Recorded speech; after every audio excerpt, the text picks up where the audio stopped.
একটি বানরের থাবা যে কোনো ব্যক্তির 3টি ইচ্ছা পূরণ করতে পারে, তবে প্রতিটি ইচ্ছা পূরণ হওয়ার পরে থাবাটির একটি আঙুল বাঁকানো হয় এবং নতুন মালিকের সাথে দেখা করার পরেই আঙুলগুলি আবার খোলে।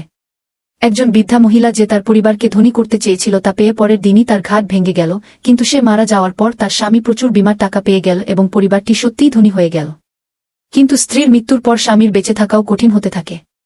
তাই স্ত্রীকে ফিরিয়ে আনার জন্য স্বামী তাকে কবর দেওয়ার পর তার বানরের থাবা সরিয়ে তার প্রথম ইচ্ছা জানতে চাইলেন। কিন্তু পরের সেকেন্ডে অদ্ভুত কিছু ঘটল, যে হঠাৎ আলো জ্বলতে শুরু করল।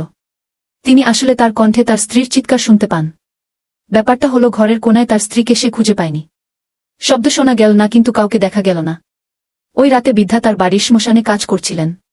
তারপর হঠাৎ কোনো কারণ ছাড়াই পিছনের কফিনটি বন্ধ হয়ে যায়। তিনি দ্রুত এগিয়ে গিয়ে তাকাতে লাগলেন, কিন্তু পিছনে তাকালেই তিনি দেখতে পেলেন তার মৃত স্ত্রীর ছায়া।